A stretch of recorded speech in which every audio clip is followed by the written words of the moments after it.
वासुदेवाय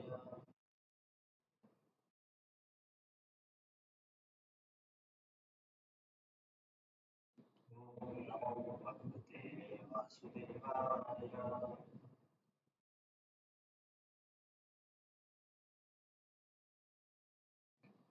ओम नमो भगवते वासुदेवाय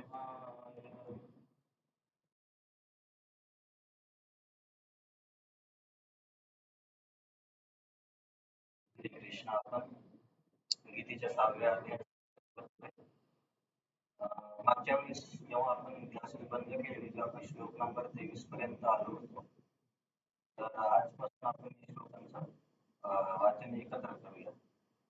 तर तुम्हाला फक्त मी एक शॉर्ट मध्ये आयडिया देतो की चर्चा कशाची चालू आहे.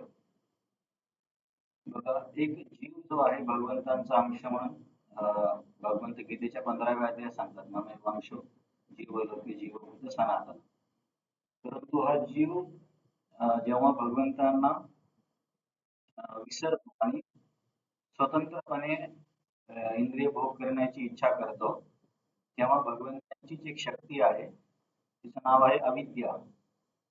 तर या अविद्या शक्तीद्वारे जीवाची स्मृती जी आहे की मी ईश्वराचा अंश आहे आणि ईश्वरासोबत मी राहायला पाहिजे, ही स्मृती त्याची झाकली जाते. आणि या अविद्या शक्तीच्या प्रभावाने जीव स्वतःला हे जड शरीर समजायला. आपण गीता कोर्स मध्ये डिटेल मध्ये चर्चा केली की कसं आपण हे शरीर नाहीये. कारण जेव्हा एखाद्या व्यक्तीचा मृत्यू होतो तर सगळे म्हणतात तो गेला, तो गेला. तो गेलेला व्यक्ती जर शरीर असतं तर शरीर तिथंच असतं पडलेलं. याचा अर्थ शरीरातून कोणीतरी निघून गेलाय. तर शरीराला चालवणारा जे घटक आहे त्याला आपण जीव म्हणतो किंवा चेतना. परंतु जेव्हा जीव या अवैध शक्तीच्या प्रभावाने स्वतःलाच उपभोक्ता समजतो, तेव्हा तो भौतिक जगात स्वतंत्रपणे आनंद मिळवण्याचा प्रयत्न करतो. परंतु भौतिक जगाची डिझाईनच अशी केलेली आहे की इथे आनंद मिळणं शक्य नाही. दुःखालय शाश्वतम असं कृष्ण सांगतात. काही ना काही प्रत्येकाला त्रास असतोच. मग असे अनेक जन्म त्रास वगैरे सहन केल्यावर कधी समजा जीवाला जर इच्छा झाली की हे मी चुकीच्या ठिकाणी आहे आणि इथून मला बाहेर पडायला पाहिजे, तर अशा जीवांची इच्छा पूर्ण करण्यासाठी वेदांनी वेगवेगळे मार्ग दिलेत. जसे की वेदांत सूत्राचा पहिला श्लोक आहे, अथातो ब्रह्म जिज्ञासा, की आतापर्यंत तुम्ही इंद्रिय तृप्ती केली आहे, आता ब्रह्मबद्दल विचारपूस करा की परम सत्य काय आहे. तर इथून इथून आपल्या चर्चेचा संबंध आहे. जेव्हा एखादा जीव इच्छा करतो की मला या भवबंधनातून बाहेर पडायचंय, मग त्याच्यासाठी वेदांमध्ये वेगवेगळे मार्ग आहेत. तर या मार्गापैकी 4 महत्वाचे मार्ग म्हणजे 4च मार्ग आहेत गीतेमध्ये भगवंत सांगतात. एक मार्ग आहे निष्काम कर्मयोग, नंतर ज्ञानयोग, अष्टांग योग आणि भक्ती योग. या 4 मार्गांच्या सहाय्याने जीव स्वतःला इथून मुक्त करू शकतो. तर या 4 मार्गापैकी आपण 5व्या अध्यायापर्यंत निष्काम कर्मयोग आणि ज्ञानयोगाचा अभ्यास केला. तर खूप जास्त डिटेलमध्ये गीतेमध्ये अभ्यास नाहीये, कारण आपण आधी पण चर्चा केली की गीता हा सारांश स्वरूपाचा अभ्यास आहे. त्या त्या मार्गाच्या शास्त्रांमध्ये या मार्गाचे विस्तारित वर्णन आहे. ज्ञानयोगांचे त्यांचे स्वतःचे ग्रंथ आहेत. निष्काम कर्मयोगाचे धर्मशास्त्र जसे की मनुस्मृती हे निष्काम कर्मयोगाच्या शास्त्रामध्ये येतात. नंतर अष्टांग योगाचं पतंजली योगसूत्र, असे त्या मार्गाच्या शास्त्रांमध्ये हा मार्ग विस्तारित स्वरूपात सांगितला. पण भगवंतांनी अर्जुनाला इथे खूप संक्षिप्त स्वरूपात हे वेगळे मार्ग स्पष्ट केले. त्याच्यापैकी एक मार्ग आहे निष्काम कर्मयोग. त्याच्यामध्ये व्यक्ती काय करतो की वर्ण आणि आश्रमानुसार आपले जे कार्य आहेत ते फळाची इच्छा न ठेवता करतो. आणि असं केल्यावरती मग त्याच्या निष्काम भावनेनं कार्य केल्यामुळे त्याच्या अंतःकरणाच्या इंद्रिय तृप्तीच्या इच्छा हळूहळू नष्ट व्हायला लागतात. आणि अशा पद्धतीने निष्काम कर्मयोग करून तो जीव स्वतःला या भौतिक विश्वातून मुक्त करू शकतो.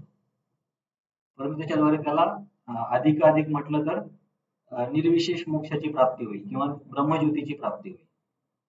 हा झाला निष्काम कर्मयोग. नंतर काही साधक ज्ञानयोगाचा पण अवलंब करतात. परंतु निष्काम कर्मयोग आधी करावा लागतो ज्ञानीला पण आणि योगी अष्टांग योगीला पण, कारण हृदय शुद्ध करण्यासाठी निष्काम कर्मयोग महत्वाचा आहे.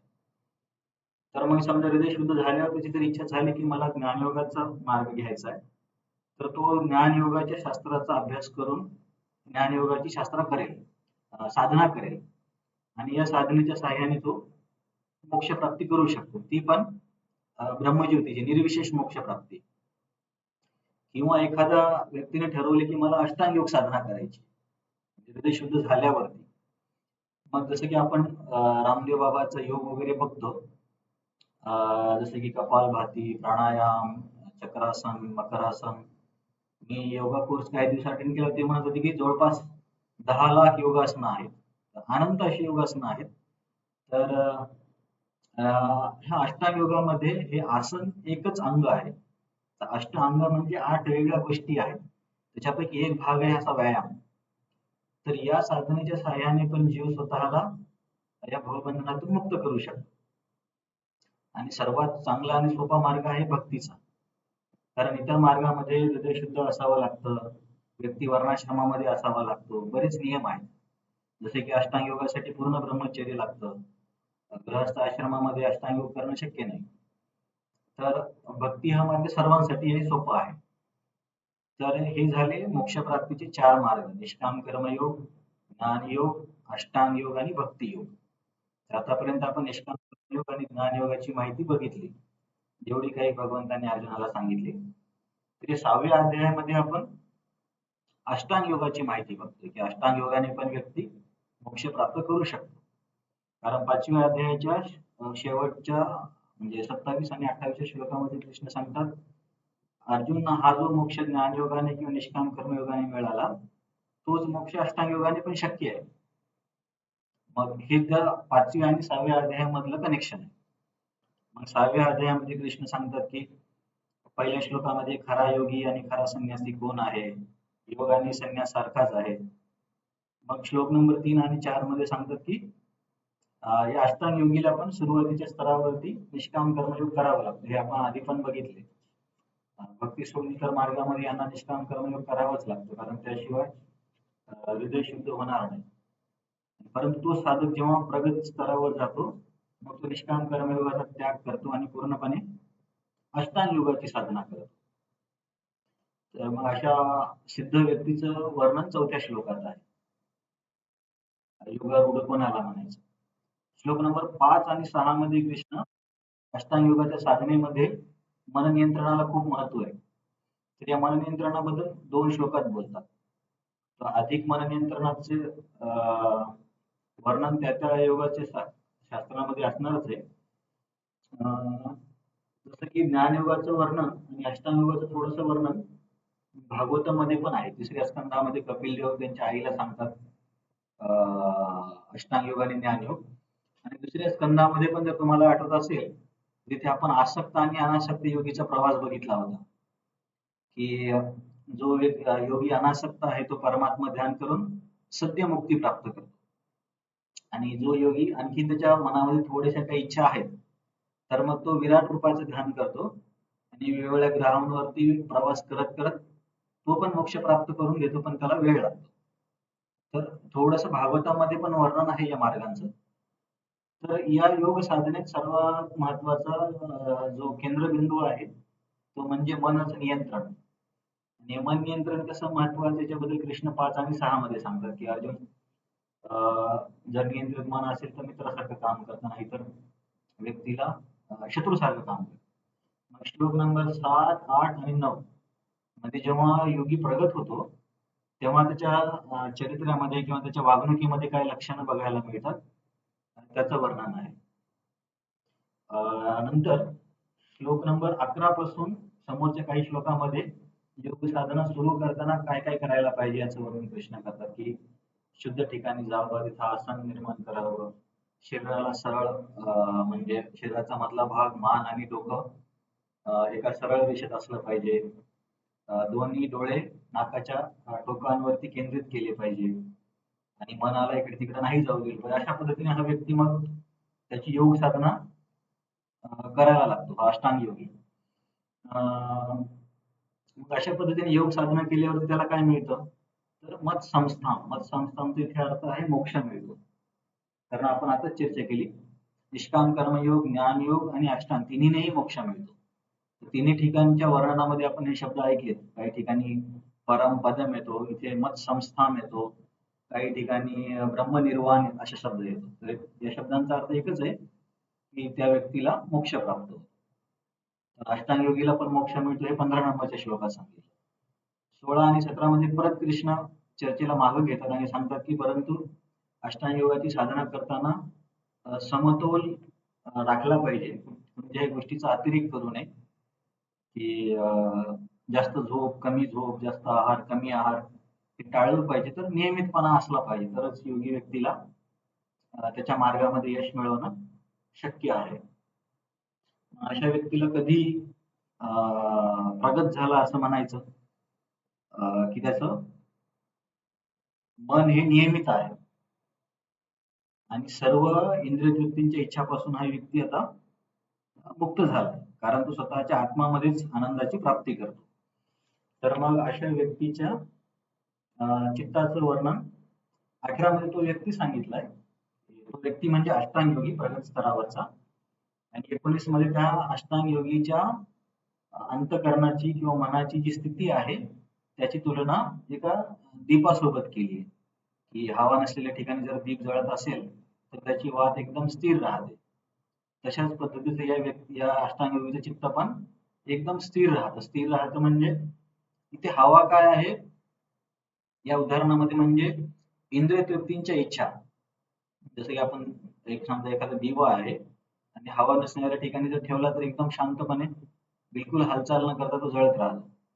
तसंच हा अष्टांग योगी आता याचं चित्त इतकं एकाग्र झालंय की समजा एखादी विषय वस्तू त्याच्या आजूबाजूने गेली जरी, की समजा काही एखादा खाण्याचा पदार्थ आहे किंवा एखादं काही अ, गाण्याचा आवाज आहे, एखादं काही चित्र आहे, अशा कुठल्याही गोष्टीने त्याचं मन विचलित होत नाही.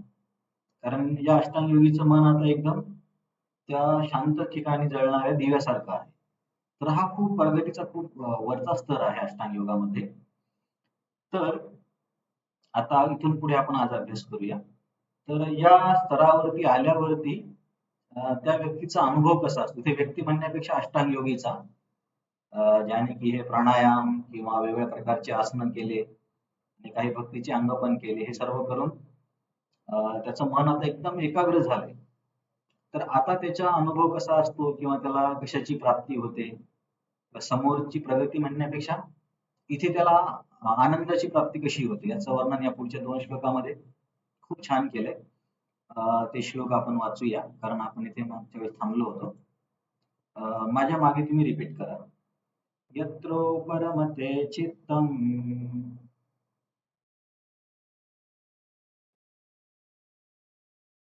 निरुद्धं योगसेवया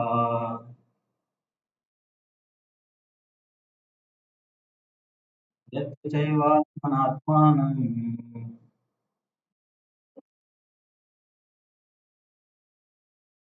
पश्यन् आत्मनि तुष्यति.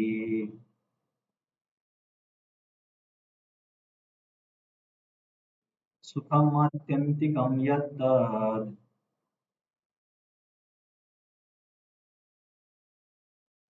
बुद्धिग्राह्यम् अतीन्द्रियम्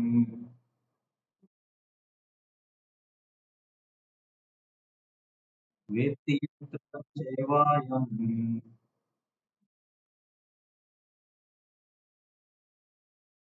स्थितश्चलति तत्त्वतः.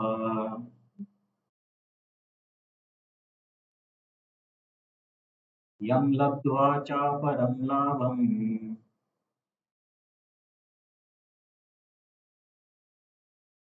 मन्यते नाधिकं तत्.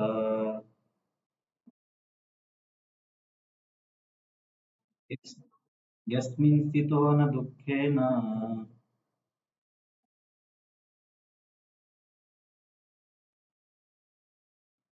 गुरुणापि विचाल्यते.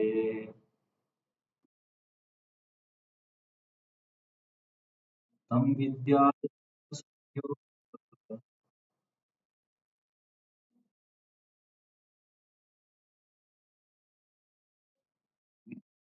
वियोगं योगसंज्ञितम्.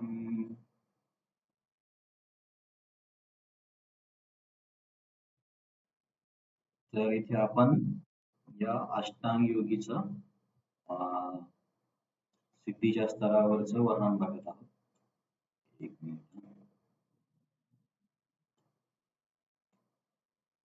तर जेव्हा आपण म्हटलं की या व्यक्तीचं चित्त हे शांत ठिकाणी जळणाऱ्या दिव्यासारखं असतं, तर इथे काय होतं, यत्र यत्र म्हणजे या ठिकाणी म्हणजे कदाचित अनेक जन्म म्हणू शकतो किंवा एका जन्मामध्ये पण अशी नियमितपणे अष्टांग योगाची साधना केल्यावरती हा अष्टांग योगाचा साधक आता या स्तरावरती आलाय. कुठल्या स्तरावरती? यत्र या स्तरावरती. उपरमते चित्तम अशा स्तरावरती आला की त्याचं जे चित्त आहे, तुम्ही इथं चित्ताला मन पण म्हणू शकता किंवा अंतःकरण म्हणू शकता. अंतःकरणाचे पण काही भाग आहेत, मन, चित्त, बुद्धी आणि अहंकार. तर आपण मनाला चित्त किंवा अंतःकरण म्हणून शब्द घेतला तरी चालेल. तर आता हा अष्टांग योगाचा साधक अशा परिस्थितीमध्ये आलाय की उपरमते चित्तम, त्याचं चित्त जे आहे किंवा मनाच्या क्रिया ज्या आहेत त्या बंद होतात. कशामुळे बंद होतात? आता इथे मनाच्या क्रिया बंद होतात याचा अर्थ असा आहे की या साधकाचं मन आता भौतिक गोष्टीकडे जात नाही. कोण सांगेल याचं मन भौतिक गोष्टीकडे जात नाही म्हणजे काय झालं असेल?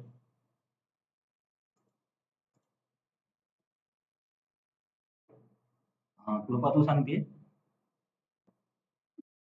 सांग. हा, परफेक्ट. तर आता आपण म्हटलं ना की कधी व्यक्तीचं मन काय इकडे तिकडे जातं. तुम्ही स्वतःच्या मनाचं निरीक्षण करा. मन कुठे जातं? जिकडे आपल्या इच्छा आहेत. की समजा कोणी आपला मान अपमान केला तर त्या विचाराकडे जाणार, किंवा एखादी काही नवीन गोष्ट घ्यायची तर त्या विचाराकडे जाणार, किंवा एखादी व्यक्ती आपल्याला आवडत असेल तर त्या व्यक्तीबद्दल विचार करणार किंवा नातेवाईकांबद्दल विचार करणार. म्हणजे स्वार्थामुळेच किंवा इंद्रिय तृप्तींच्या इच्छामुळेच मन इकडे तिकडे जातं. तर मनाला चालवण्याचं इंधन हे आहे इंद्रिय तृप्तींच्या इच्छा. परंतु आता हा अष्टांग योगाचा साधक इतक्या प्रगत स्तरावरती आहे की याने निष्काम कर्मयोग आणि अष्टांग योगाच्या साधनेने मनातल्या सर्व इच्छा शुद्ध केल्यात. तर मनाला भौतिक गोष्टींबद्दल आकर्षणच नाहीये. त्याच्यामुळे या व्यक्तीचं मन कसं झालंय? उपरमते चित्तम. तुम्ही जर पान नंबर 238 वर मध्ये बघू शकता, प्रभुपादांनी सांगितले उपरमते म्हणजे बंद होणे. म्हणजे त्याच्या मनाच्या क्रिया आता बंद होतात. हा मुद्दा तर तुम्हाला समजला असेल की मनाच्या क्रिया ह्या भौतिक इच्छेमुळे असतात. तुम्ही स्वतःवरती पण निरीक्षण करू शकता. मन कुठे चाललंय हे बघायचं आणि त्याचा आपल्या म्हणजे काही प्राप्त करण्याच्या इच्छेशी संबंध आहे की नाही आपल्याला लगेच समजेल. नोकरीवरती म्हणा किंवा परीक्षा किंवा एखादे अन्नपदार्थ, व्यक्ती, सगळं तिथे आपल्याला काहीतरी तिथून मिळवायचंय, अशा गोष्टीकडेच मन जातं. तर या साधकाचं मन पूर्णपणे शुद्ध झाल्यामुळे हे याच्या क्रिया थांबतात. निरुद्धम योग सेवया. कशा पद्धतीने? कारण यांनी योगासनाच्या साहाय्याने, योगासन म्हणजे अष्टांग योगाच्या साहाय्याने मनाला अधिकाधिक शुद्ध केले आणि या मनाचा आता इकडे तिकडचा प्रवास बंद झाला. मग आता जेव्हा मन पूर्णपणे भौतिक विषयापासून अनासक्त होतं, मग त्याला समोर काय होतं? यत्र. बघा, यत्र यत्र पहिल्या दोन ओळीत आहेत. पहिल्या ओळीत यत्रचा अर्थ आहे की हा व्यक्ती इतके आयुष्य किंवा इतके जन्मयोग साधना करून मनाला शांत करण्याच्या स्थितीवर आल्यावरती, तर पुढची ओळ सांगते की मग आता या एकाग्र मनाच्या स्तरावर आल्यावर आणखीन समोर तो काय करतो? यत्र च यत्र चैवात्मना यत्र च एव आत्मना आत्मानं पश्यन् आत्मनि तुष्यते. तर आपण आधी पण चर्चा केली, आत्मा या शब्दाचा अर्थ कधी मन होतो, कधी शरीर होतं, कधी आत्मा पण होतं. तर इथे बलदेव विद्याभूषणांचं स्पष्टीकरण खूप अवघड आहे, आपण त्याच्यामध्ये नाही जाऊ. फक्त एवढं लक्षात घेऊ आपण की या व्यक्तीला आता आत्मसाक्षात्कार झाला. ही जी दुसरी ओळ आहे ना, यत्र चैवात्मात्मानं, की शुद्ध मनाच्या साह्याने आत्म्याचा या अष्टांग योगीला आता साक्षात्कार झाला. श्लोक नंबर 20 मध्ये आल्यावरती, म्हणजे श्लोक नंबर 1 ते 19 पर्यंत त्याने अशी साधना केली. कदाचित खूप जन्म पण लागले असतील. आता इथे आल्यावरती त्याला आत्मसाक्षात्कार होतो. आणि मग आत्मसाक्षात्कार झाल्यावरती अनुभव कसा आहे? पश्यन् आत्मनि तुष्यति. आत्मसाक्षात्कार झाल्यावर त्याला स्वतःमध्येच आनंदाची अनुभूती होते.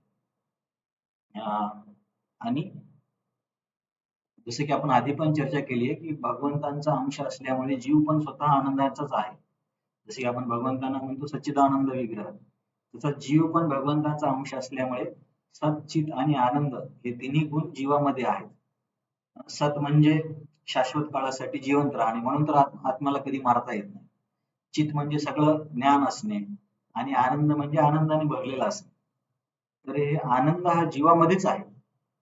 जसं आपण आधी चर्चा केली करताना म्हटलं होतं की जसा तो हरिण असतो त्याच्या शरीरामधूनच सुगंध येतो, पण तो सुगंध शोधत पूर्ण जंगलभर फिरत राहतो.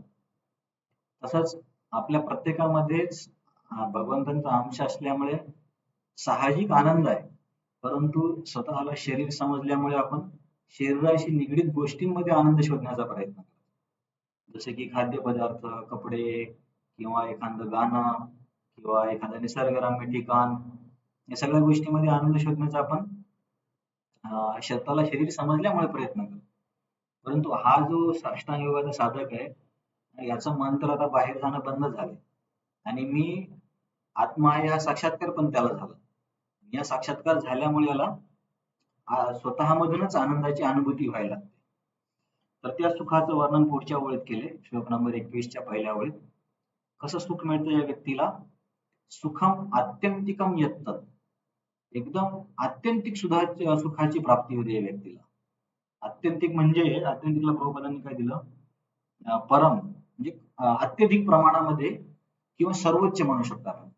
सर्वोच्च सुखाची अनुभूती या अष्टांग योगीला व्हायला लागते या स्तरावरती.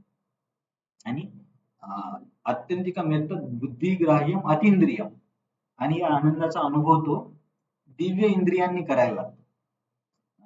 आता याचं बलदेव विद्याभूषणांनी असं स्पष्टीकरण दिलं, कारण की या स्तरावरती या व्यक्तीचे आता हे भौतिक इंद्रिय तर असे काम करत नाही. त्याच्यामुळे आता या व्यक्तीचा जो काही अनुभव आहे सुखाचा, तर तो दिव्य इंद्रियांच्या साहाय्याने या अष्टांग योगीला इथे प्राप्त व्हायला लागतो. नंतर त्याच्या पुढे काय सांगितलं? वेत्ती यत्र न चैवायम स्थितश्चलति तत्वतः. आणि मग जेव्हा त्याला या आनंदाची अनुभूती होते किंवा हा आनंद मिळतो, तर इथून त्याचं मन कधी ढळत नाही. आता जसं की आता समजा आपण सुरुवातीला आता आपण जपा करतो, तर जपा करताना बऱ्याचदा आपलं मन इकडे तिकडे जातं. परंतु जे भक्त भाव स्तरावरती किंवा प्रेम स्तरावरती आहेत, त्यांचं मन असं इकडे तिकडे नाही जात. तसंच या अष्टांग योगाच्या साधनेमध्ये पण हा खूप प्रगती व्यक्ती आहे.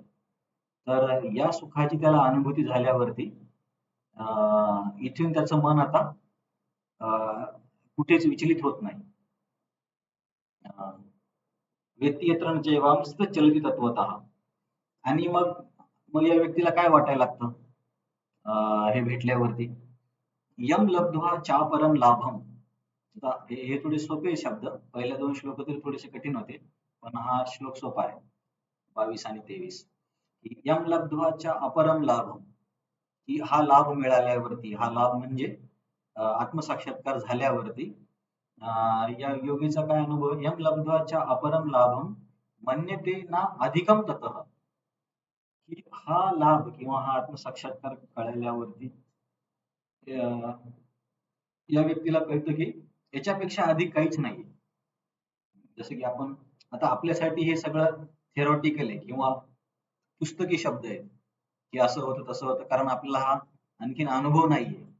परंतु या अष्टांग योगीला या आनंदाची अनुभूती होतीये. जसं की आपण तुकाराम महाराजांच्या अभंगामध्ये पण ऐकतो की केशवा माधवा तुझ्या नामात गोडवा, किंवा अमृताहुनी गोड नाम तुझे देवा. तर हे सगळे हे हे काही उपमा नाहीये किंवा कवीची कल्पना नाही, तर हे सत्य आहे. परंतु तुकाराम महाराज किंवा श्रेष्ठ संत या स्तरावरती गेल्यामुळे त्यांना देवाच्या नामाचा जप केल्यावरती त्या आनंदाची अनुभूती होते. परंतु आपण सध्या साधकाच्या स्तरावरती आहोत, तर आपल्याला त्या आनंदाची अनुभूती होत नाही. किंवा बिलकुलच होत नाही असं नाही म्हणू शकत, कारण बिलकुलच अनुभूती नसते तर आपण भक्ती केलीच नसती. परंतु या श्रेष्ठ व्यक्तींसारखी नाही. तर जसं सर्व संतांनी सांगितले की देवाच्या नावामध्येच अमृत आहे किंवा नामच खूप गोड आहे आणि केवळ नाम जप करून तुकाराम महाराज कितीतरी दिवस जेवण न करता राहायचे.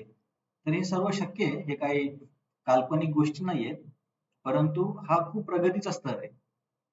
तसंच अष्टांग योगामध्ये पण हा व्यक्ती खूप प्रगत झालाय. व्यक्ती यत्र न जेवाय. हा, तर इथे आल्यावरती या व्यक्तीला आता कळते की याच्यापेक्षा अधिक सुख काहीच नाहीये. मन्यते ना अधिकम तप तत. याच्यापेक्षा वर, याच्यापेक्षा जास्त मला आयुष्यामध्ये मिळवण्यासारखं काही नाहीये. जसं की आपले संत भक्तीमध्ये सांगतात, तसं अष्टांग योगामध्ये अनुभव आहे. आणि या स्थितीमध्ये स्थिर झाल्यावरती मग काय होतं, यस्मिन स्थितो, यस्मिन म्हणजे या स्थितीमध्ये, स्थितो म्हणजे स्थिर झाला. म्हणजे ही स्थिती बघा खूप उच्च स्तर आहे. तिला आत्मसाक्षात्कार झाला आणि आनंदाची अनुभूती होते. मग काय होतं, न दुःखेन गुरुना अपि विचाल्यते. बघा, लघु म्हणजे लहान, गुरु म्हणजे मोठा.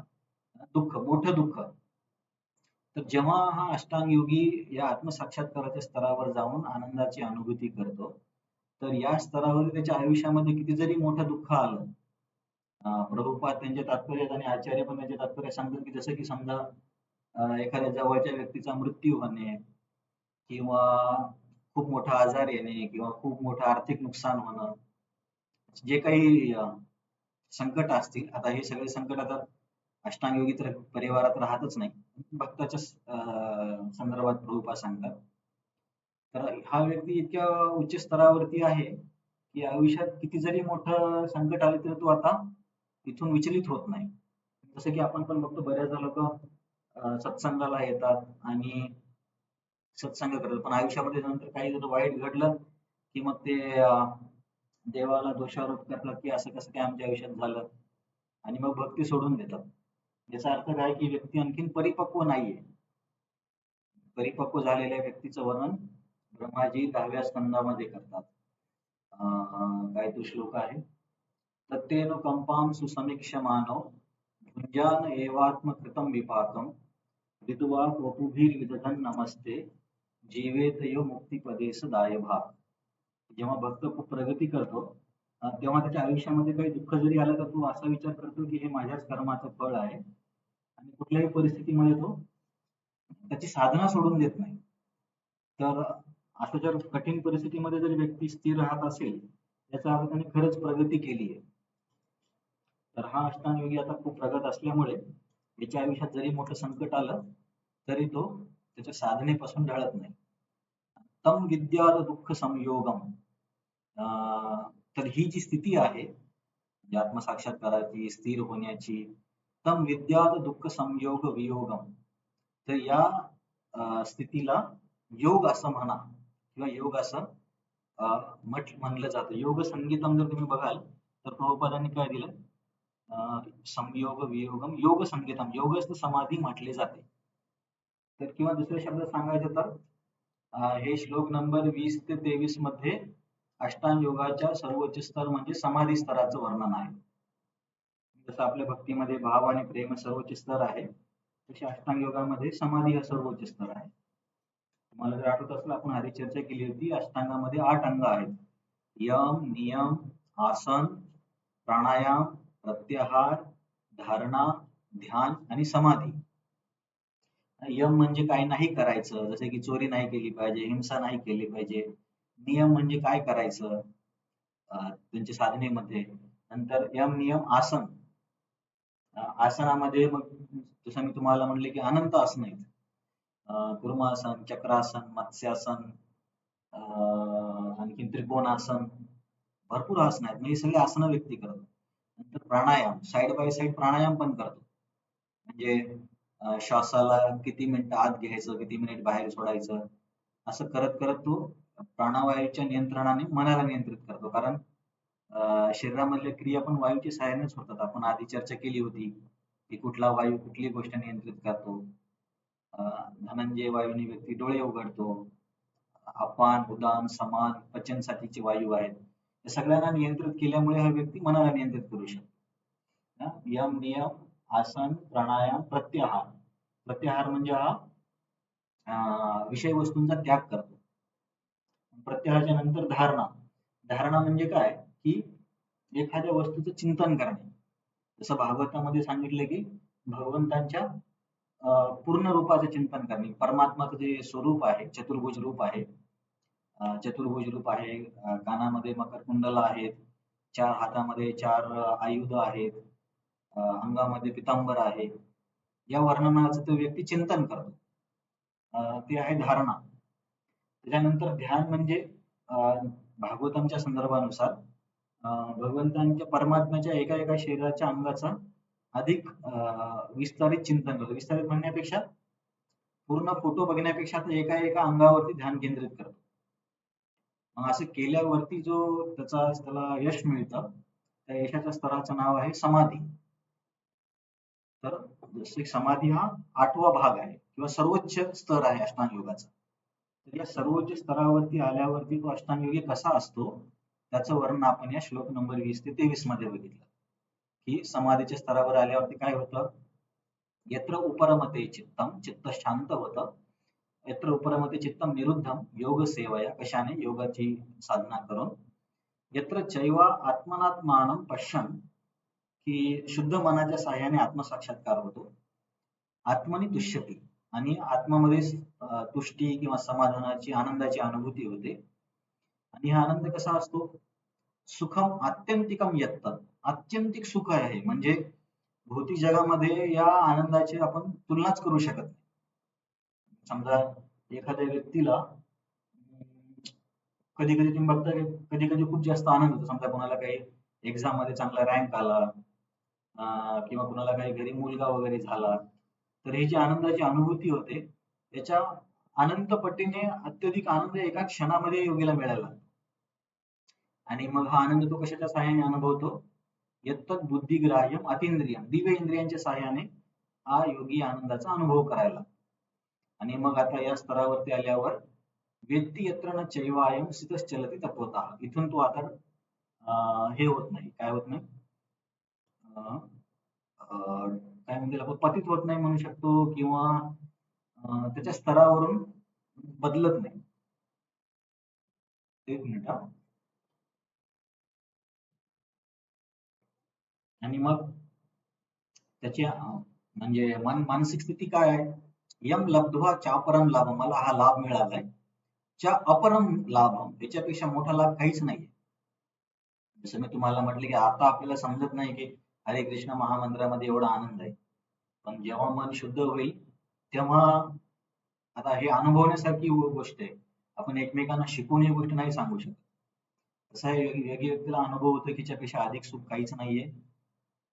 आणि या स्तरावरती म्हणजे त्याच्या आयुष्यात किती जरी मोठं संकट आलं तर तो त्याच्या मार्गातून भ्रष्ट होत नाही. आणि या स्थितीला योग स्थिती किंवा हे म्हटलं पाहिजे, म्हणतायत की समाधी, या स्थितीला समाधी म्हटलं पाहिजे, असं इथे वर्णन आहे. तर आपण आता हा श्लोक, या श्लोकामध्ये तुम्हाला काही क्वेश्चन आहे? सोपे शब्द सांगायचे तर अष्टांग योगाच्या सर्वोच्च स्तराचं वर्णन आहे. सर्वोच्च स्तराचं नाव आहे समाधी. आणि समाधीवरती गेल्यावरती या अष्टांग योगीला आत्मसाक्षात्कार होतो आणि अनंत अशा आनंदाची अनुभूती होते. आणि इथून तो कोणत्याही संकटाने मार्गभ्रष्ट होत नाही. हे एकदम सिंपल शब्दामध्ये वर्णन आहे. तर ही जी समाधी आहे त्याचं आणखी थोडंसं टेक्निकल वर्णन काही आचार्य आणि प्रभुपादांनी पण केलं की समाधीचे पण प्रकार आहेत. जसं आपण जर अष्टांग योगाचे शास्त्र वाचायला गेलो तर आणखीन किती डिटेलमध्ये भरपूर काही माहिती असेल, पण आपण खूप सारांशामध्ये बघतोय. तर समाधी 2 प्रकारचे असतात, एक संप्रज्ञात आणि एक असंप्रज्ञात. असंप्रज्ञात समाधी आणि संप्रज्ञात समाधी दोन्हीत फरक काय आहे की संप्रज्ञात समाधीमध्ये हा अष्टांग योगी कुठल्या तरी वस्तूचं ध्यान करतो. की समजा ओंकाराचं ध्यान असेल, किंवा आता मला पण माहिती नाही यांच्या साधनेमध्ये काय असतं, पण मी तुम्हाला गेस करून सांगतो. कदाचित ओमच्या चिन्हावर कोणी ध्यान करत असेल, कोणी स्वस्तिकवरती ध्यान करत असेल, किंवा कोणी एखाद्या विग्रहावरती ध्यान करत असेल. हे झालं संप्रज्ञात समाधी.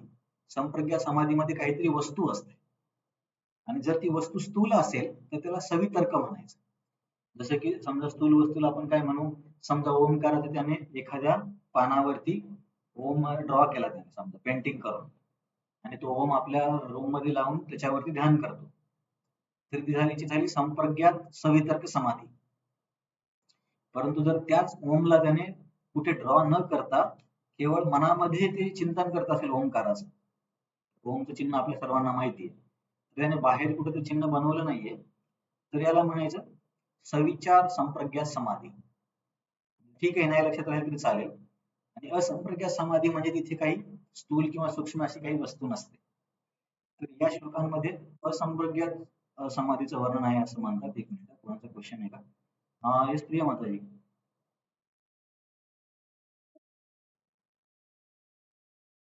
नाही नाही नाही, त्राटक मध्ये तर उगवते आणि मावळते सूर्याला फक्त. तर हे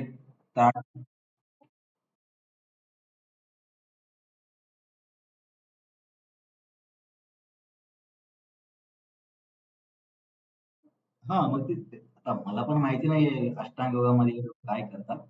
मी जेव्हा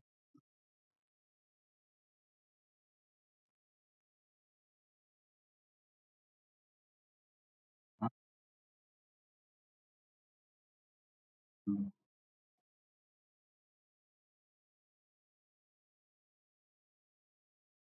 हा, तर ते सर्व आरोग्याच्या दृष्टिकोनातून शिकवलं जातं. या व्यक्तीचा उद्देश थोडस वेगळं आहे. तर ठीक आहे, मग सांगण्याचा उद्देश आता आपल्याला डिटेल तर या मार्गामध्ये जायचं पण नाहीये. फक्त एवढं लक्षात ठेवा की एका समाधीमध्ये काहीतरी वस्तूवरती ध्यान करतात नाही, एका समाधीमध्ये वस्तू नसते. आता त्यांचे त्यांचे गुरु त्यांचे शास्त्र त्यांना शिकवत असतील. तर इथे आपण हे वर्णन केलं. त्याचं मन स्थिर होतं, कुठेही जात नाही, आत्मसाक्षात्कार होतो, दिव्य इंद्रियाद्वारे आनंदाची अनुभूती होते आणि या स्थितीतून तो ढळत नाही आणि याच्यापेक्षा अधिक काही मिळवायचं आयुष्यामध्ये असं त्याला वाटत नाही. आणि कितीतरी मोठं संकट आलं तरी तो या साधनेतून विचलित होत नाही. आणि या स्थितीला योग किंवा समाधी असं म्हटलं पाहिजे. तर प्रभुपादांनी काय तात्पर्यात मुद्दे सांगितलेत का? प्रभुपादांनी आणि आचार्यांनी सांगितलेले आपण मुद्दे बघूया. प्रभुपाद काय म्हणतात? प्रभुपाद म्हणतात की योग साधनेचा उद्देशच आहे की व्यक्तीला हळूहळू भौतिक संकल्पनापासून बाहेर यायचंय. तर अशी प्रगती केल्यावरती प्रभुपादांनी पण बघा समाधीचं वर्णन केले पहिल्या दुसऱ्या ओळीमध्ये, पान नंबर 239 मध्ये, की व्यक्ती म्हणण्यापेक्षा अष्टांग योगाचा साधक समाधी स्तरावरती येतो. आणि प्रभुपाद म्हणतात की त्याला परमात्मा साक्षात्कार होतो. काही आचार्यांनी आत्मसाक्षात्कार सांगितले. पण प्रभुपादांना सांगण्याचा एक महत्वाचा मुद्दा होता की प्रभुपाद म्हणतात की परंतु जीव आणि ईश्वर एक आहे हे चुकीची सिद्धांत अष्टांग योगीचा नसतो. तर जीव आणि ईश्वर एक आहे हे म्हणतात, याला इथे प्रभुपादांनी चुकीचं सांगितलं. तर का चुकीचं सांगितलं ते स्पष्टीकरण मला वाटते प्रभुपादांनी दिलं का आचार्यांनी दिलं? प्रभुपादांनी दिलं. तर या अद्वैतवादी लोकांचं किंवा जीव आणि ईश्वर किंवा जीव आणि परमात्मा एक आहे म्हणणाऱ्या लोकांचं काय म्हणणं असतं की तो ब्राह्मण आपणच आहोत. आणि ब्रह्मन कोण आहे? तर ज्याच्यामध्ये काहीच गुण नाहीये, ज्याच्यामध्ये काहीच बदल नाहीये, असा एक पदार्थ म्हणजे ब्रह्मन. कदाचित आधुनिक विज्ञानामध्ये बिग बँग थेअरीमध्ये जो त्यांनी सुरुवातीचा जो पार्टिकल सांगितला होता की त्याच्यामध्ये स्फोट झाला आणि सगळं काही बनलं, तर तशाच पद्धतीची या लोकांची पण एक संकल्पना आहे अद्वैतवाद्यांची. तर यांच्या संकल्पनेनुसार काय आहे की ब्रह्मच हा आनंदाने भरलेला आहे आणि ब्रह्म सर्व ज्ञात आहे. परंतु इथे या श्लोकामध्ये काय वर्णन येते 20 ते 23 मध्ये, की या अष्टांगी साधकाला आनंदाची अनुभूती होते. याचा अर्थ की आनंद काहीतरी वेगळी गोष्ट आहे ती त्याला आता प्राप्त होते, किंवा जे त्याला माहिती नव्हतं ते आता माहिती होत आहे. परंतु अद्वैतवादाच्या सिद्धांतानुसार याला स्पष्ट नाही करता येत. कारण की सर्व काही ब्रह्मच आहे, ज्ञान पण ब्रह्मच आहे, आनंद पण ब्रह्मच आहे, ब्रह्मन त्याच्या बाहेर काहीच आणि त्याच्या ब्रह्मच्या गुणामध्ये काहीच फरक होत नाही. खूप कॉम्प्लिकेटेड सिद्धांत आहे. फक्त एवढं लक्षात ठेवा की प्रभुपादांनी तात्पर्यामध्ये तुम्ही जर परत वाचाल तर प्रभुपाद म्हणतात हे आमचं भक्तियोगांचं म्हणणं नाहीये, हे पतंजली मुनीचं म्हणणं आहे. जसे की पान नंबर 239 मध्ये प्रभुपादांनी पतंजली योगसूत्राचा संदर्भ दिलाय. पतंजली योगसूत्रानुसार या स्थितीचं वर्णन कसं केलं जातं? पुरुषार्थ शून्यानाम गुणानाम प्रतिप्रसव कैवल्यम स्वरूप प्रतिष्ठा वा चितिशक्ती. तर प्रभुपाद म्हणतात ही चितिशक्ती, जी चितशक्ती आहे, सच्चिदानंद, ही दिव्य शक्ती आहे. आणि जास्त कॉम्प्लिकेटेड करण्यापेक्षा आणखीन दुसऱ्या आचार्यांचा संदर्भ आहे का? थोडक्यात इथे प्रभुपादांना काय सांगायचंय की केवळ भक्तिशास्त्राचंच म्हणणं नाहीये, तर अष्टांग योगांचं जे महत्वाचं पुस्तक आहे पतंजली योगसूत्र, ते पण सांगतं की जीव आणि परमात्मा एक नाहीये तर भिन्न आहे. तर हे अद्वैतवाद्यांचं जे म्हणणं आहे त्याचं इथे या श्लोकामध्ये त्याला मान्यता नाहीये असं प्रभुपादांना सांगितलं. जसं की आपण दुसऱ्या अध्यायामध्ये तो श्लोक बघितला होता, न त्वेवाहं जातुनासं न त्वं नेमे जनाधिपा न चैव न भविष्यामः सर्वे वयमतः परम्. तो श्लोक पण अद्वैतवादाचं खंडन करतो, कारण सगळे जीव नेहमी स्वतंत्र असतात असं तिथे वर्णन आहे. तर प्रभुपादांनी हे सांगितले. विश्वनाथ चक्रवर्ती ठाकूरांनी काय तात्पर्यामध्ये मुद्दे दिले का? एक मिनिट बघून सांगतो. पतंजली योगसूत्र, पतंजली योगसूत्राचा दुसरा काही श्लोक दिला विद्याभूषण नाही, ठीक आहे. तर तुम्हाला हा श्लोक समजला असेल, जास्त काही कठीण नाहीये. या स्तरावरती योगाची व्यक्तीची स्थिती कशी असते, व्यक्तीची म्हणण्यापेक्षा अष्टांग योगाच्या साधकाची. तर या चर्चेमध्ये कोणाला काही प्रश्न आहे? इथे आपण अष्टांग योगाच्या समाधी स्थितीचं वर्णन ऐकलं. तुम्हाला काही प्रश्न असेल तर विचारा, नाही तर आपण समोर जाऊया. संगीता माताजी.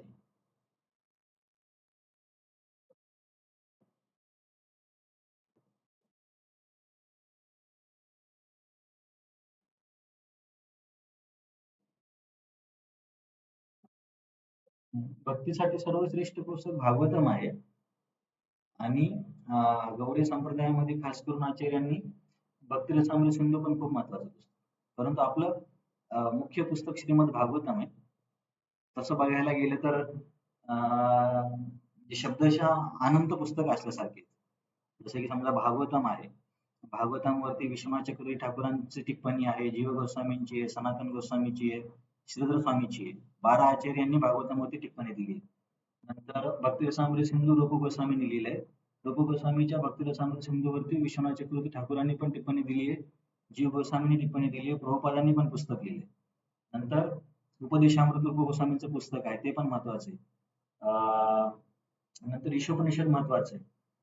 भगवद्गीता आपण म्हणू शकतो भक्तीचं पुस्तक आहे, म्हणजे भगवद्गीता तिच्या आशयामध्ये भक्तीचं पुस्तक आहे, परंतु इतर मार्गाचे पण निष्कर्ष काढता येतात. नंतर दुसरी पुस्तकं सांगायची तर जीव गोस्वामींचे 6 संदर्भ आहेत. परमात्मा संदर्भ, भागवत संदर्भ, भक्ती संदर्भ, असे 6 संदर्भ आहेत.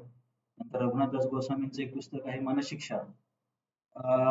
थोडक्यात सांगायचं तर अनंत पुस्तक उपलब्ध आहेत. सध्या आपण जसं प्रभुपादांनी सिस्टम चालू केली अभ्यासाची, की भगवद्गीता, भक्तिरसामृत सिंधू, उपदेशामृत, ईशोपनिषद ही 4 पुस्तकं बेसिक, नंतर श्रीमद भागवतम, नंतर चैतन्य चरितामृत. हा अभ्यास झाल्यावरती पण आणखीन पुस्तकं आहेत. आणि यांचा अभ्यास झाल्यावरती समजा जर एखाद्या व्यक्तीला कळालं की मी समजा आध्यात्मिक जगतामध्ये कृष्णाचा मित्र आहे, किंवा यशोदामाईचं मी असिस्टंट आहे, तर त्या स्तरावरती कशी साधना केली पाहिजे याचे पण ग्रंथ आहेत.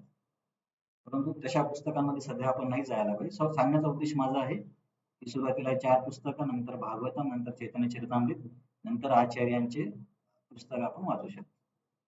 सावंत सर, तुमचा काय प्रश्न आहे?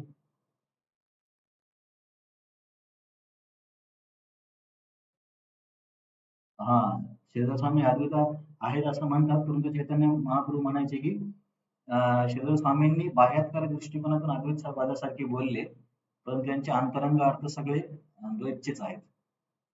आणि गौडी संप्रदायामध्ये जर कोणी एखादं पुस्तक लिहिलं आणि श्रीधर स्वामीला नाकारलं तर चैतन्य महाप्रभू खूप रागवायचे. मला वाटते की एक वल्लभाचार्यांनी एकदा एक भागवतामध्ये टिप्पणी लिहिली होती आणि चैतन्य महाप्रभूला दाखवायला गेले, आणि त्यांनी सांगितलं की मी हे श्रीधर स्वामींच्या मताच्या विरुद्ध का वेगळं काहीतरी लिहिलं असं बोलले होते. चैतन्य चरितामृत मध्ये हा प्रसंग आहे. तर तेव्हा चैतन्य महाप्रभू म्हणतात की जो पण व्यक्ती श्रीधर स्वामीचं मत मान्य करत नाही, त्याच्या टिप्पणीला मी काहीच अर्थ देत नाही. तर आपले पण बरेच आचार्य श्रीधर स्वामीला कोट करतात. परंतु सरळ सांगायचं श्रीधर स्वामी बाह्यकृत दृष्टिकोनातून असे वाटतात की अद्वैतवादी आहेत, परंतु त्यांचे अंतरंग अर्थ आणि मनोभाव हा भक्तीचाच आहे, असं मी ऐकलं. आता मी स्वतः त्यांची टिप्पणी वाचली नाही. आणखीन कोणाचा काही प्रश्न या चर्चेमध्ये? ठीक आहे, तुमचा प्रश्न नाही तर आपण समोरच्या श्लोकाकडे जाऊया. हा समोरचा श्लोक पण खूप महत्वाचा आहे. श्लोक नंबर 24. सनिश्चयेन योक्तव्यो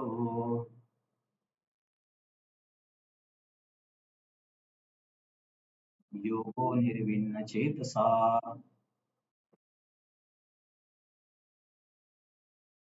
संकल्प प्रभवान कामम्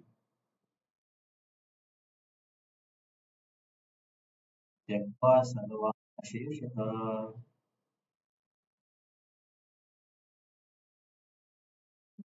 मनस्सेवेन्द्रियग्रामम् विनियम्य समन्तत.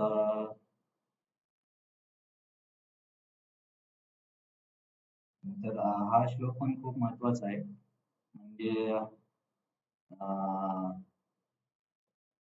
योग मार्गामध्येच नाही तर सगळ्याच मार्गामध्ये समस्या येतेच. म्हणजे भक्तीमध्येच आपल्याला प्रॉब्लेम येतो असं नाही. उलट भक्ती तरी सोपी आहे. या अष्टांग योगामध्ये, ज्ञान योगामध्ये या लोकांना पण खूप प्रॉब्लेम्स होतात. जसं की आपण विश्वामित्र मुनीचं बघितलं की एकदा कामाला बळी पडले, एकदा क्रोधाला बळी पडले. म्हणजे सगळ्याच मार्गामध्ये प्रॉब्लेम्स आहेत. तर समजा अशी साधना करत असताना कधी कधी काय होतं की हा योगी व्यक्ती अयशस्वी होतो. जसं की समजा विश्वामित्र मुनीचं उदाहरण घेतलं. समजा एखाद्याने पूर्ण आयुष्यभर योग साधना केली आणि आयुष्याच्या शेवटी एखाद्या प्रलोभनाला बळी पडला. तर मग त्या व्यक्तीला किती काय म्हणता येईल, किती निराशा होईल किंवा किती हताश झाल्यासारखं वाटेल. तर हे लक्षात ठेवून कृष्ण या ठिकाणी सांगतात सनिश्चयेन योक्तव्यो योगो अनिर्विण्ण चेतसा, हा हे महत्वाचे शब्द आहेत. स योगो निश्चयेन योक्तव्य. तर या व्यक्तीने काय केलं पाहिजे की निश्चयाने पुन्हा योग केला पाहिजे. कसा? अनिर्विण्ण चेतसा.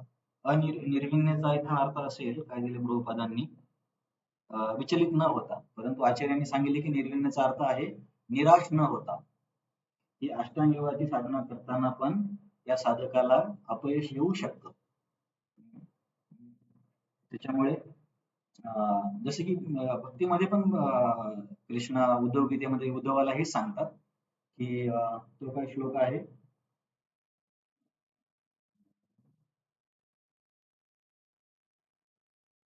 तो एक श्लोक आहे. त्या श्लोकामध्ये उद्धवला कृष्ण सांगतात की समजा जर माझा भक्त सर्व काही सोडून माझी भक्ती करत असेल आणि भक्ती करत्यावरती जर तो अपयशी झाला, मग अपयशी झाल्यावर त्याने काय केलं पाहिजे की निराश न होता आपल्या वाईट कर्माबद्दल प्रायश्चित्त केलं पाहिजे किंवा दुःख मानलं पाहिजे आणि परत भक्ती सुरू केली पाहिजे. तर तो श्लोक काय आहे, कथारू श्रवण, एक मिनिट हा, मी श्लोक जर भेटला तर. कोणाला आठवतो तो श्लोक? आपण बऱ्याच वेळा चर्चा केली. 11व्या स्कंदामध्ये उद्धव गीतेमध्ये तो श्लोक येतो की ठीक आहे, तुम्हाला जर पुढच्या वेळेस आठवला तुम्ही सांगेल. माझा सांगण्याचा उद्देश असा आहे की केवळ भक्ती किंवा अष्टांग योग किंवा निष्काम कर्मयोग असं नाही. प्रत्येक मार्गामध्ये व्यक्तीला संकट येतात आणि प्रत्येक मार्गामध्ये अपयश येऊ शकतं. अष्टांग योगामध्ये, ज्ञान योगामध्ये, निष्काम कर्मयोगामध्ये, भक्तीमध्ये पण येऊ शकतं. भक्तीमध्ये जसं उद्धवगीतेत कृष्ण सांगतात तसंच इथे श्लोक नंबर 24च्या पहिल्या ओळीमध्ये या अष्टांग योगीला कृष्ण सांगतात. किंवा हा श्लोक आपण निष्काम कर्मयोग, ज्ञानयोग आणि भक्तियोगासाठी पण वापरू शकतो की अपयश येऊ शकतं. कारण की जसं की आजच मी एका डिव्होटी सोबत फोनवर बोलत होतो. तर ते सांगत होते की जपा करताना मन लागत नाही असं तसं. तर मग आम्ही चर्चा केली की समजा भौतिक जगामध्ये साध्या एखाद्या मेडिकल कॉलेजमध्ये ऍडमिशन घेण्यासाठी किंवा नोकरी मिळवण्यासाठी लोक किती किती कष्ट घेतात. आजकाल तर 5वी-6वी पासूनच IIT ची तयारी करतात. 7-8 वर्ष तयारी केल्यावरती कुठे एका कॉलेजमध्ये ऍडमिशन भेटतं. आणि नंतर कळतं की हे काहीच नाही, आणखीन समोर बरंच काही करायचं. तर भौतिक गोष्ट प्राप्त करण्यासाठी जर एवढे कष्ट घ्यावे लागतात, मग हे आत्यंतिकम सुखाची प्राप्ती करण्यासाठी कष्ट घेण्याची गरज नाही पडणार हा विचार थोडासा चुकीचा आहे. कारण म्हणजे आपल्याला काय वाटतं की भौतिक गोष्टीमध्ये आपण खूप प्रयत्न टाकतो, की अरे जर मला ऍडमिशन पाहिजे असेल कॉलेजमध्ये तर रँक आणलाच पाहिजे. पण जर मला ईश्वराची प्राप्ती करायची किंवा आत्मसाक्षात्कार करायचा आहे, तर मी प्रयत्न केलेच पाहिजे हा विचार म्हणजे आपण पण किंवा प्रत्येकजण करतच नाही. या गोष्टीला खूप हलक्यामध्ये घेतलं जातं. पण असं नाहीये. जर ही एवढी सामान्य क्षुल्लक गोष्ट मिळवण्यासाठी इतके कष्ट करावे लागतात, तर आध्यात्मिक प्रगतीमध्ये पण कष्ट करावेच लागतील. त्याला काही पर्याय नाही. तर समजा एखादा अष्टांग योगी बरेच जन्म साधना करून परत त्याला अपयश आलं, तर मग निराशा होऊ शकते, की मी एवढं सर्व काही इंद्रिय तृप्तीच्या गोष्टी सोडून दिल्या. जसं की भक्तांना पण वाटू शकतं, अरे बाकीचे लोक मूव्हीज बघतायत, पाहिजे ते खातायत, सगळं करतायत आणि मी भक्ती करतोय आणि माझ्या जपामध्ये पण मन लागत नाही. मग माझ्यापेक्षा तेच बरे. जसं की आमच्या कॉलेजमध्ये पण मुलं आम्ही दोघं तिघच भक्त होतो. तर माझा एक जो रूममेट होता, तो आता हृदयरोग तज्ञ आहे, कार्डिओलॉजिस्ट आहे, गोल्ड मेडलिस्ट. तर तो आणि त्यानेच मला भक्तीत आणलं. तर तो भक्तीमध्ये होता, पण अधूनमधून असं पिक्चरचे गाणे वगैरे बघायचा किंवा पिक्चर बघायचा. तर त्याला कॉलेजमध्ये मुलं म्हणायचे, "अरे, तुमच्यापेक्षा तर आम्हीच बरे. आम्ही कमीत कमी फुल ह्याच्यामध्येच आहोत." अ, तर असं अष्टांग पण वाटू शकतं, की अरे आपण एवढं सर्व काही सोडून दिलं आणि इथे यश मिळत नाही. मग अशा वेळेस खूप निराश होऊ शकतो व्यक्ती. परंतु भक्तीमध्ये फायदा काय आहे, की भक्तांचा संघ असल्यामुळे एकमेकांना मदत केली जाते. परंतु ते अष्टांग योगी तर एकटाच हिमालयात जाऊन बसला आणि तिथे तो त्यानं काही त्याचं मन विचलित झालं तर त्याला कोण मदत करणार? त्याच्यामुळे तरी सुद्धा कृष्ण त्याला सांगतात, की अशा स्थितीमध्ये पण तुम्ही अष्टांग योगीला म्हणतात किंवा भक्त योगीला पण म्हणतात, की निश्चय सोडू नका. पुन्हा प्रयत्न करा. कारण खूप मोठं यश मिळवायचं त्याच्यामुळे जास्त मेहनत घ्यावीच लागेल. त्याच्यामुळे मनाची तयारी ठेवा आणि हा श्लोक आपण आपल्या भक्तीमध्ये पण लावू शकतो, की परत परत फेल्युअर येणारच आहे, की जर समजा नको असलेले विचार येणे, नको असलेले आपण कोणाशी रागवून बोललो किंवा काहीतरी असं होतच राहणार आहे. कारण याला वेळ लागेल. त्याच्यामुळे असं नाही विचार करायचा की अरे 10 वर्षापासून करून काहीच फरक पडला नाही, द्या सोडून. सोडून दिल्याने थोडी फरक पडणार आहे. तर याच्यामध्ये आचार्यांनी खूप सुंदर उदाहरण दिले. त्याच्या आधी मी तुम्हाला एक प्रश्न विचारतो. अं, भौतिक जगामध्ये किंवा शास्त्रामध्ये असं तुम्हाला एखादं उदाहरण आठवतं? जसं की ह्या अष्टांगयोगीचं काय म्हणणं असतं, की ठीक आहे की या आयुष्यामध्ये मला अपयश आलं, तर पुढच्या जन्मामध्ये मी परत तयारी करेल अष्टांग योगाची. एवढा हा व्यक्ती दृढ निश्चयी असतो, अनेक जन्म साधना करण्यासाठी. तर आपण आधी चर्चा केली की नाही मला माहिती नाही. पण भौतिक जगामध्ये किंवा शास्त्रामध्ये तुम्ही असं एखादं उदाहरण ऐकलंय का? की जिथे व्यक्ती अनेक जन्म तपस्या करतो किंवा अनेक जन्म तपस्या करण्याची तयारी ठेवतो. असं एखादं उदाहरण तुमच्या ऐकण्यामध्ये आहे? मी सांगितलं तर मग तुम्हाला पटकन आठवेल. माझा प्रश्न समजला का?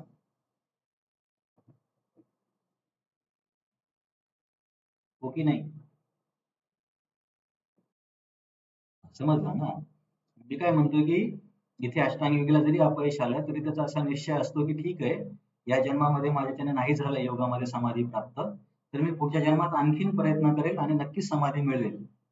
असा तो निश्चय करतो. तर मला असं तुम्हाला प्रश्न विचारतोय, की एखाद्या भौतिक जगामध्ये किंवा एखाद्या कथेमध्ये तुम्ही असं उदाहरण ऐकलंय का, की एखाद्या व्यक्तीने जन्म-जन्मांतरानंतर प्रयत्न करण्याची तयारी ठेवली किंवा प्रयत्न केला? 2 उदाहरणं तर मीच तुम्हाला सांगितलेत जव्हारमध्ये. बरं ठीक आहे, शास्त्र सोडून द्या. भौतिक जगामध्ये उदाहरण.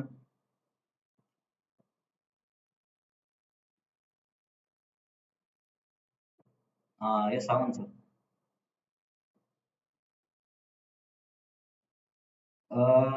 जडभरत महाराजांनी केले. ठीक आहे, जडभरतचं पण उदाहरण बरोबर आहे. भरत महाराजांचं उदाहरण चांगलं आहे. ठीक आहे, आणखीन? आणखीन कोणाला काही आठवतं? बरं तुमच्यापैकी कोणाला भगतसिंगजींचं आयुष्याचे शेवटचे काही क्षणाबद्दल कुणी काय ऐकले तुम्ही? भगतसिंगना जेव्हा फाशीची शिक्षा झाली होती तेव्हा ते तुरुंगात काय करत होते माहिती आहे का शेवटच्या दिवशी? शेवटच्या दिवशी म्हणण्यापेक्षा शेवटचे जे काही महिने तुरुंगात होते तेव्हा मी असं भगवद्गीता वाचत होते. मी असं ऐकलंय की ते तिथे एक्सरसाइज करायचे आणि म्हणायचे की ह्या जन्मात नाही तर मी पुढच्या जन्मात नक्कीच माझ्या देशाला स्वतंत्र करेल. हे तुम्ही ऐकले की नाही ऐकले? का मी एकट्यानेच ऐकलं?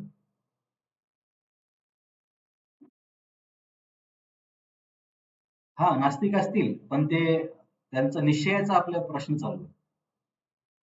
म्हणजे चर्चा आपली निश्चयाची चालू आहे. ते असे बोलले होते ना की या जन्मात नाही पुढच्या जन्मात मी माझ्या देशाला स्वतंत्र करेल म्हणून. तर ठीक आहे, हे उदाहरण जाऊ द्या.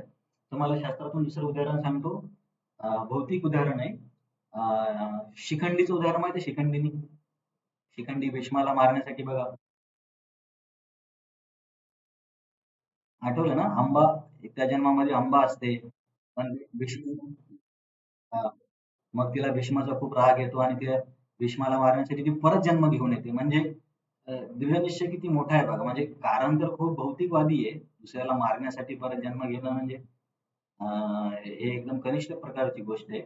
पण तरी सुद्धा तिने किती दुसऱ्या जन्मामध्ये पण तिची ते जो निश्चय चालू ठेवला तिने आणि शेवटी भीष्माच्या मृत्यूचं कारण झाली तेव्हाच तिला शांतता भेटली. तर म्हणजे भौतिक गोष्टीसाठी पण लोक एवढे दृढनिश्चयी असू शकतात. नंतर जेव्हा रुक्मिणी देवी कृष्णाला पत्र लिहिते, त्याच्या पत्रामध्ये एका श्लोकामध्ये सांगतात की जय्यामसून व्रत कृशान शत जन्म भी स्यात्, की कृष्ण कदाचित या जन्मामध्ये माझी तपस्या एवढी श्रेष्ठ नसेल की तुम्ही मला मिळाल म्हणून, तर काही हरकत नाही, मी असे शेकडो जन्म घेईल, शतजन्म, शेकडो जन्म घेईल, शेकडो जन्म तपस्या करेल आणि नंतर तुमची प्राप्ती करेल. तर अशी भक्तीमध्ये पण उदाहरणं आहेत, भौतिक जगामध्ये पण आहेत, की लोकांनी जन्मोजन्मी असा निश्चय ठेवला. तर या वर्णनामध्ये ना कोणी विश्वनाथ ठाकूर आहेत की बलदेव विद्याभूषण आहेत, मला वाटते विश्वनाथ ठाकूरांनी खूप छान उदाहरण दिले की बघा, अष्टांग योगामध्ये किंवा कुठल्याही मार्गामध्ये मनाला नियंत्रित करणं खूप महत्वाचं आहे. तर विश्वनाथ ठाकूर मनाला नियंत्रित करण्याची तुलना एका खूपच अवघड उदाहरणासोबत करतात. विश्वनाथ ठाकूर सांगतात की मनाला नियंत्रित करणं म्हणजे कसं आहे, की समजा एक समुद्र आहे आणि तो समुद्र आपल्याला एका गवताच्या पानाने एक एक थेंब बाहेर काढून सुकवायचा आहे. तर गवताच्या पानाने समुद्रातलं पाणी बाहेर काढून समुद्र सुकवणं जितकं कठीण आहे तितकंच कठीण मन नियंत्रण आहे. म्हणजे बघा, उदाहरण किती कठीण उदाहरण दिले, म्हणजे ऑलमोस्ट अशक्य आहे. तर गवताच्या पानाने कोणी एक गवताचं एक पातं घेऊन समुद्राला किती जरी थेंब बाहेर काढले तर कधी समुद्र सुकणार आहे? असं वाटेल की मन नियंत्रण मग अशक्यच आहे आणि खरंच एवढं कठीण आहे. पण भक्तीमध्ये तरी आपण भगवंतांची मदत, भक्तांची मदत असते. तर यालाच पकडून एक विश्वनाथ ठाकूरांनी उदाहरण दिलंय. पुराणांमधली कथा आहे, कुठला त्याचा काही संदर्भ दिला नाही. तर ही कथा निश्चयाबद्दल सांगितली जाते बऱ्याचदा सत्संगामध्ये, की एक चिमणी असते आणि त्या चिमणीचं समुद्राच्या किनाऱ्यावरती घरटं असतं. तर समुद्र आपल्या लाटांनी त्या घरट्यातले अंडे आपल्याकडे घेऊन जातो. ते चिमणी त्या समुद्राला म्हणते की माझी अंडी परत दे म्हणून. तर समुद्र काही लक्ष देत नाही चिमणीकडे. तर मग चिमणी म्हणते की ठीक आहे, तू माझी अंडी परत देत नाही, मी तुला आता सुकवणार. तर कशी सुकवायला सुरुवात करते चिमणी, की थोडंसं पाणी समुद्रातलं उचलून बाहेर टाकायला लागते. तर असं किती जरी केलं तर कधी समुद्र सुकणार? तर तिथून नारद मुनी जात असतात. तर नारद मुनी चिमणीला विचारतात की काय झालं? तर चिमणी सांगते की समुद्राने माझे अंडे घेतले आणि हा परत देत नाहीये. तर मी पण निश्चय केलाय की मी याला सुकवणारच. तर नारद मुनी म्हटले, "तू असं वेड्यासारखी काय करते? समुद्राला कधी सुकवणे शक्य आहे का? सोडून दे हा प्रयत्न." तर चिमणी तरी पण ऐकत नाही नारद मुनीचं आणि आपला प्रयत्न चालूच ठेवते. तर चिमणीच्या या निश्चयाने नारद मुनी खूप प्रभावित होतात आणि गरुडजीकडे जातात. आणि कारण गरुड हे पक्ष्यांचे राजा आहेत. ते म्हणतात की गरुड, तुझ्या जमातीमधली किंवा तुमच्या समुदायामधली एक पक्षी अशी संकटामध्ये आहे आणि तिचा खूप निश्चय आहे की तिची अंडी तिला परत मिळवायची. मग जेव्हा गरुडजींना कळतं की असे मग त्यांची आता गरुडची फॅमिली मधलीच झाली चिमणी. तर तिथे गरुड येतात आणि गरुड जेव्हा समुद्राजवळ येतात, तेव्हा गरुड हे खूप दिव्य पक्षी आहे. तर गरुडाने जर पंखांनी हवा चालवली तर सूर्य म्हणतोय, समुद्र सुकू शकतो. जेव्हा गरुडजी असा हवा चालवायला लागतात, तेव्हा समुद्र देवता लगेच बाहेर येते. चिमणीकडे ते लक्ष पण देत नव्हते आणि मग माफी मागून त्या चिमणीला अंडी परत देतात. तर ही कथा बऱ्याचदा सत्संगामध्ये निश्चयाची जेव्हा पण गोष्ट येते, तेव्हा ही कथा सांगली जाते. मला वाटते प्रभुपादांनी पण 24च्या तात्पर्यामध्ये ही कथा सांगितली, पान नंबर 242 वरती. प्रभुपादांनी चिमणीच्या ऐवजी टिटवी हा शब्द वापरलाय. टिटवी, टिटवी नावाचा पक्षी. तर सगळ्या गोष्टीचा, सगळ्या चर्चेचा उद्देश हेच आहे की भौतिक गोष्टीमध्ये पण यश प्राप्ती करण्यासाठी खूप कष्ट घ्यावे लागतात आणि भौतिक जगामध्ये पण लोक बऱ्याचदा मेडिकल कॉलेजमध्ये पहिल्या अटेम्प्ट मध्ये नाही भेटलं तर पुन्हा एक्झाम देतात. जे ऑल इंडिया वाले मुलं तर 5-5 वेळेस एक्झाम देतात. IAS बनण्यासाठी UPSC साठी पण लोक 5-5, 6-6 वेळेस अटेम्प्ट देतात. किती अटेम्प्ट आहेत मला माहिती नाही, पण बरेच लोक 3-4 अटेम्प्ट तरी देतात. म्हणजे परंतु आणि अध्यात्मामध्ये थोडंसं काही झालं की लगेच म्हणतात हे सोड, हे काय कामाचं नाही, सोडून द्या. तर तसं नाही, इथे पण निश्चय ठेवावा लागेल. आणि हे किती कठीण आहे समजावून सांगताना गवताच्या पात्याने समुद्र चुकवणं किती कठीण आहे, तसं मन नियंत्रण कठीण आहे असं सांगितलं आहे. परंतु तरी सुद्धा निश्चय ठेवला पाहिजे. अशक्य नाहीये, कठीण आहे. तर त्याचं आपण वर्णन ऐकलं पहिल्या 2 ओळीमध्ये. नंतर त्या व्यक्तीने काय केलं पाहिजे, संकल्प प्रभवान कामान त्यक्त्वा सर्वान अशेषता. की मनामध्ये इच्छा कुठे निर्माण होतात, की आपण आधी केलेल्या इंद्रियतृप्तीच्या आठवणीमुळेच इच्छा निर्माण होतात. जसं की मी तुम्हाला कधी खाद्यपदार्थांचं उदाहरण देतो. समजा एखादा खाद्यपदार्थ आपण आधी अनुभवला असेल, तरच तो खाण्याचा किंवा न खाण्याचा विचार येईल, की हा मला पदार्थ आवडतो किंवा हा आवडत नाही. याचा अर्थ आठवण आपल्या मनामध्ये ऑलरेडी आहे. तर या योग साधनेमध्ये व्यक्तीने काय केलं पाहिजे, संकल्प प्रभावान कामान, या आठवणींपासून इंद्रियतृप्तींच्या येणाऱ्या इच्छांचा त्याग केला पाहिजे. कसा? सर्वान अशेषता, पूर्णपणे.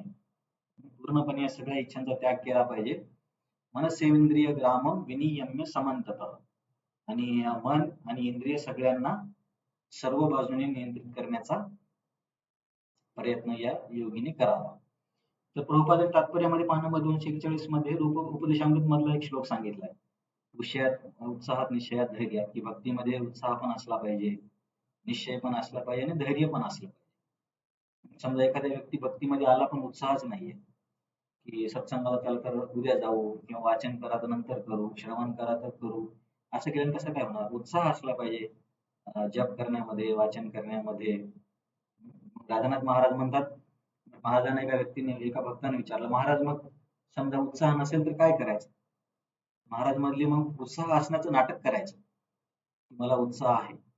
असं करत करत कधी ना कधी उत्साह आपल्याला येईल. न केल्याने उत्साह नाही येणार. म्हणतात ना, केल्याने होत आहे रे आधी केलेची पाहिजे, नंतर निश्चय. फक्त उत्साह आहे, खूप काही करायचं पण निश्चय काहीच नाही. काही ठरवणारच नाही की दररोज 2 माळा करणार किंवा 4 करणार किंवा 1 श्लोक वाचणार, असं काही निश्चयच नाही. तर फक्त उत्साह असून काहीतरी ऍक्शन झाली पाहिजे. आणि सर्वात शेवटची गोष्ट संयम. उत्साह पण चांगला आहे, दररोज जप पण करतोय, वाचन पण करतोय, परंतु असं नाही होणार की जसं की मी कोणाच्या क्लासमध्ये ऐकलं काही दिवसापूर्वी, आज भरती कल चक्रवर्ती, ऐसा नाही होता आम्ही, की आज आलो की उद्याच यश नाही होत. सगळ्याच मार्गात वेळ द्यावा लागतो. तसं अध्यात्मामध्ये पण वेळ लागणार आहे. तर उत्साह, निश्चय, धैर्य हे महत्वाचं आहे. आतापर्यंत चर्चेमध्ये तुम्हाला काही प्रश्न आहे? उत्साह निश्चयाबद्दल किंवा इतर भक्तीबद्दल किंवा योगाबद्दल, समाधीबद्दल? एक मिनिट, कोणी अभ्यास केला? येस माताजी, संगीता माताजी.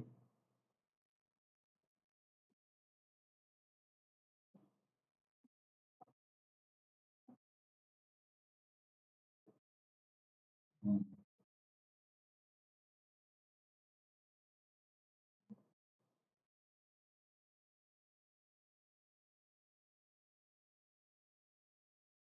हम्म,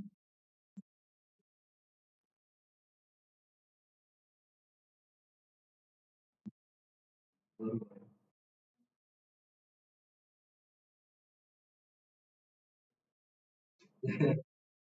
नाही, तसं नाही. हा, तर हे एका दृष्टिकोनातून ही फिलिंग चांगली आहे.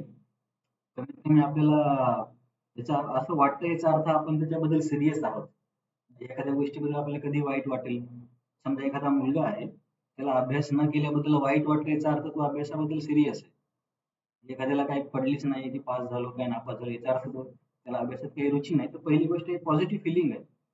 पण ऍट द सेम टाइम स्वतःवरती थोडं सॉफ्ट पण राहिलं पाहिजे. बेसिकली मी सनत कुमार गुरुंच्या क्लासमध्ये ऐकलं होतं, की पश्चाताप किंवा प्रायश्चित्त किंवा नम्रता अं, ही अशी असली पाहिजे, की त्याच्यामध्ये आपल्याला अधिक करण्याची प्रेरणा भेटली पाहिजे.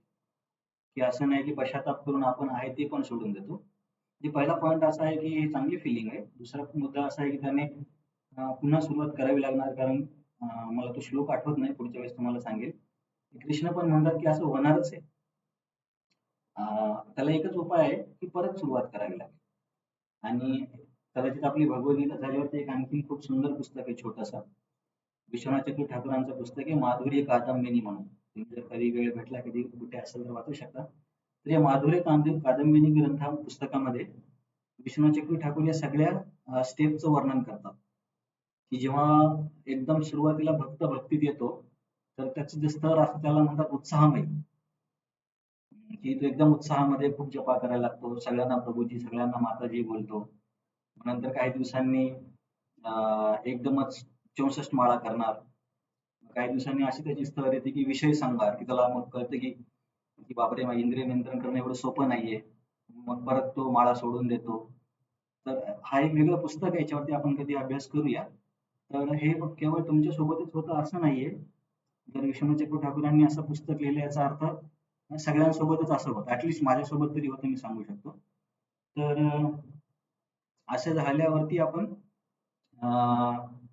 ज्या व्यक्तीचे क्लासेस आपल्याला आवडतात, जसं की मला राधा गोविंद महाराजांचे क्लासेस खूप आवडतात. त्यांचे क्लासेस ऐकले की आपल्याला प्रेरणा भेटू शकते, किंवा अशा श्लोकांचा आपण एक संग्रह करू शकतो की जिथे कृष्ण आश्वासन देतात, की जसं आहे ना, आपण 9व्या अध्यायामध्ये एक श्लोक येतो, अपिशे दुराचारो भजते माम अनन्य भाव साधुरेव समंतव्य सम्यक व्यवस्थित, किंवा अजामिलचं उदाहरण आहे, की अजामिलच्या अशा परिस्थितीमधून जर अजामिलची प्रगती होऊ शकते, तर आपली पण प्रगती होऊ शकते. तर चांगली फिलिंग आहे, पण उत्साह, निश्चय आणि धैर्य तिन्ही ठेवावं लागेल. आणि हे सगळ्या साधकांसोबत होतं जोपर्यंत निष्ठाच्या स्तरावरती येत नाही, कारण तोपर्यंत रजोगुण आणि तमोगुणाचा प्रभाव असतोच. तर हे सर्वांसोबतच होतं. पण जर चांगल्या वैष्णवांचं संगत वगैरे असेल किंवा असं श्रवण असेल तर होऊ शकतं. तर ही माझी अंडरस्टँडिंग आहे. आणखीन काही जर लेक्चर कोणाचं भेटलं तर मी तुम्हाला फॉरवर्ड करेन. आणखीन दुसरा कोणाचा काही प्रश्न? ठीक आहे. वेळ आपला बराच झालाय, तर आपण इथे थांबूया. आता थोडीशी स्पीड मी कमी केली, कारण इथून आपण श्लोकाचा अभ्यास केला नव्हता. तर पुढच्या आठवड्यात कदाचित हा 6वा अध्याय संपेल. तर आज आपण अष्टांग योगाच्या समाधी स्थितीचं वर्णन ऐकलं, आणि अं, कसं प्रत्येक मार्गामध्ये व्यक्तीने दृढनिश्चयी असलंच पाहिजे. अपयश सगळीकडेच येतं. आणि एक महत्वाचा मुद्दा आहे की एकमेकांना मदत केली पाहिजे. अष्टांग योगीला तो बेनिफिट नाहीये, भक्ती योगीला तो बेनिफिट आहे.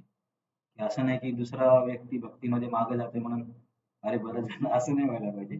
भक्तांनी एकमेकांना मदत केली पाहिजे. हाच तर फरक योगामध्ये आणि भक्तीमध्ये आहे. त्याच्यासाठी भक्तांमध्ये आपसी संबंध खूप चांगले पाहिजे. तर ठीक आहे, ते पण उपदेशामृतमध्ये आहे, कधी आपण चर्चा करूया. तर इथे आपण थांबूया.